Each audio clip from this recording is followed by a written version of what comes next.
छोड़ा भैया लागो हजार कैसे कहूं अरे छोड़ा भैया हजार कैसे कहूं आगे देखल लिया चाहिए तो खुशी कुछ कह रहे हैं सुनो कि छोड़ा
अरे छोड़ा भैया लागो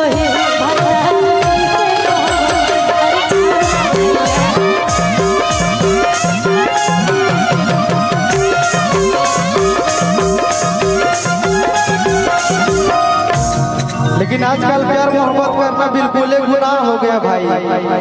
और ड्रम वाला कहानी याद है ना सबको, मार के काट के लोग को बोझ को फेंक दिया जा रहा है। लेकिन पहले हम गलती कर दिया, अब नहीं करेंगे। पहले हम नहीं जानते थे किस तरह हो रहा है। लड़की लोग इतना भी खतरनाक होती है। देखिए प्यार करना गलत नहीं है, लेकिन करिए तो सोच समझ के करिए। जानते हैं कैसे, ये दुनिया बहुत बड़ा है और ये सब तो मैं इसलिए बोल रही हूँ। प्यार करना गलत नहीं है, प्यार करके शादी करना गलत बात नहीं। सोच समझ के करिए। और ऐसा नहीं, मैं आपको गाने के माध्यम से बताना चाहती हूँ इस इतनी बड़ी दुनिया में कि किसको दिल दिया जाए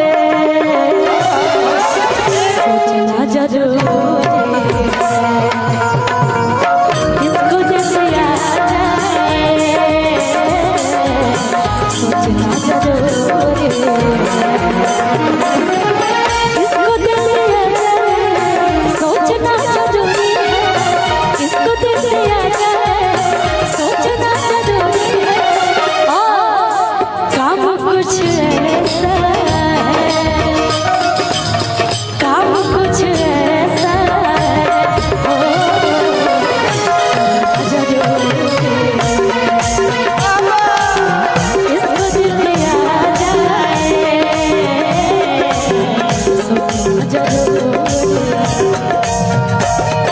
लेकिन सिचुएशन के अनुसार हम बोले थे, पहले वाला बात कुछ और था, लेकिन अब कुछ और हो चुका है। क्योंकि आजकल लोग के ऊपर भरोसा करना बहुत गलत बात है भाई।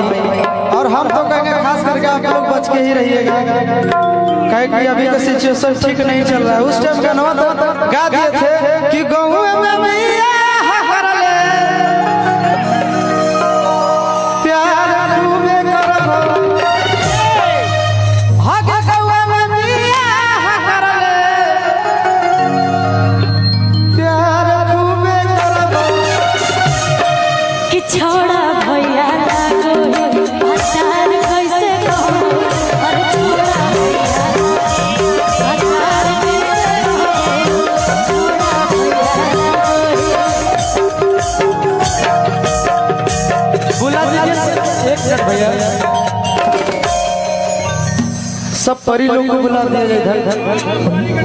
हाँ तब मजा आएगा, ऐसे मजा नहीं है कि नहीं।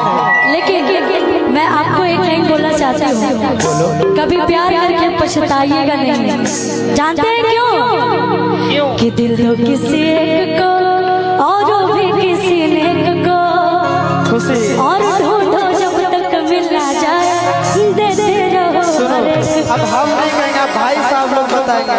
हम लोग कभी प्यार करके पछताते नहीं हैं। जो भी करते हैं सीना ठोक के करते हैं, नहीं करना होता तो खुलेआम जवाब देते नहीं। अभी ये हमसे नहीं हो पाएगा। अभी आप ही तो बोल रहे अभी भी बता रहे हैं, आज के डेट में आशीष यादव जो इतना सैड सॉन्ग गा रहा है, क्यों गा रहा है भाई? कहीं ना कहीं दुख है, कहीं ना कहीं दर्द है, तब न जाके कह रहे हैं कि अगे खारी हो। क्या बात है?